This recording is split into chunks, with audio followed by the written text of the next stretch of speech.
So, tengok apa cantik lembu kering pun tak tahu kan? So dia nak kosong organik mah.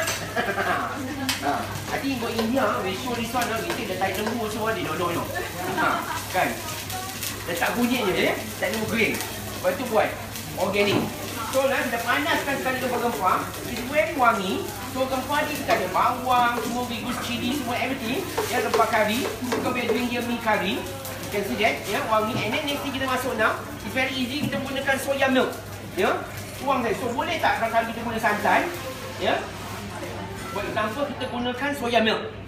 So number one, substitute, ya, santan, cut, potong. Kalau tak mula-mula tak boleh makan 100%, half, quarter. I always tell people, can I share one? How? If you say, share one, how do you train your palate to eat spicy food? All the mak saleh ask me, ya, very easy. First, I kata, every time you makan, the first time you eat, you put only 1 drop of Tabasco. Nak train the palate pedas. Lagi seminggu, tambah 2 drop. And then 3 drop. So slowly you acquire the spiciness. Ya, masak macam ni pun sama juga. Kan? Contohnya, ya, bila kita nak panaskan apa, nak orang kata nak masakkan kuah-kuah ni tak biasa menggunakan selalu santan. And then kita gantikan, ya. Kita gantikan santan tadi dengan soya. Tapi guna macam mana? Guna suku dulu. Because to adjust your palate. Lama-lama you'll get used to it, you know? Kan? So that's why very important. We lower this, just lower this, ya. So very important. So bila dah masuk detail saja kat sini, ya.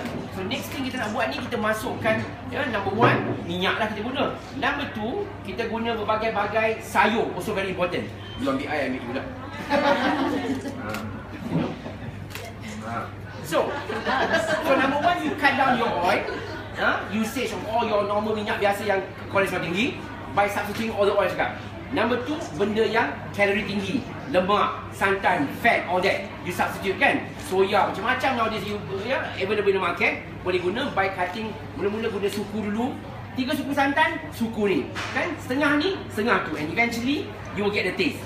Lama-lama dah biasa, ya. So that's why, kalau especially kita husband, wife, bapa kamu yang ada kencing manis, ya, darah tinggi, you need to change that, ya, cut down. So after that, again adding all the fiber. So dalamnya kita masuklah kan all this. Rule number 3, minyak, susu, ya, gantikan dengan ni, kita gantikan sayur. Sayur lebihkan dalam, ya. So very important to add all your sayur as well. So kita masukkan sayur dalam ni. Contoh kita selalu bila kita buat mee curry, kurang orang letak sayur kan, dia lebihkan sayur, ya. So that's one. Ya, kita pakai tahu, for example, ayam tak ada, protein, tahu kan, it's the best. Ya, you still get all that wonderful. And nowadays you can buy macam-macam jenis, ya, tahu yang jual dekat all these, ya, places with all these beautiful flavor. Now lagi satu, very important, kita pakai juga seasoning.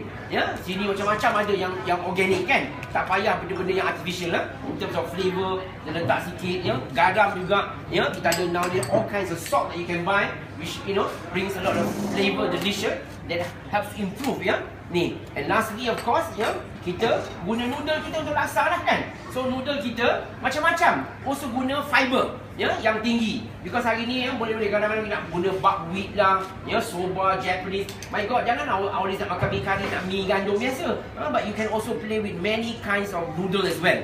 Ya, that is also again pilihan kita lah, ya. So after that, ada ladle ke? But we have the ready made kan? Then you can see the laksa tadi, ya, the ready made. So basically itu saja, ya, santan benda, so rempah. So people always say, how can we maximize the flavor? Kadang-kadang organic ni kadang-kadang kurang kan. Dan macam lah, lebihkan rempah ratus, herbs and all that, because that gives a lot of, you know, flavor to it. Ya, dan the rest is just substitute benda. So hari ni kita tengok many produk yang ada kat sini yang kita guna. Ya, coconut oil pun bagus juga. Tengok, dia ada bio green. Ya, and you know coconut ni pun, ya, anti-cancer kan, macam-macam. So look at that, with the sambal, it looks good, it tastes good, ya. Kita ada macam-macam seasoning powder, ya, kita guna the soya. So there's all kinds of things that today you can buy, you know, soya milk ganti. In fact, coffee dia orang pun pakai soya pun sedap, you know. You make cappuccino, tak percaya, you try. Ya, cappuccino soya, so very tasty. So look at how beautiful the laksa is, ya.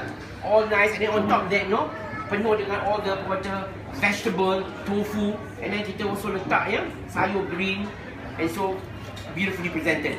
So that's why saya cakap boleh ada pilihan kan for us to eat, of course, kan. And that's the healthy I wouldn't even call kari laksa, kita panggil mi kari lah. The typical Malay version of mi kari gitu kan. Know that. Okay, any question nak tanya? Me and also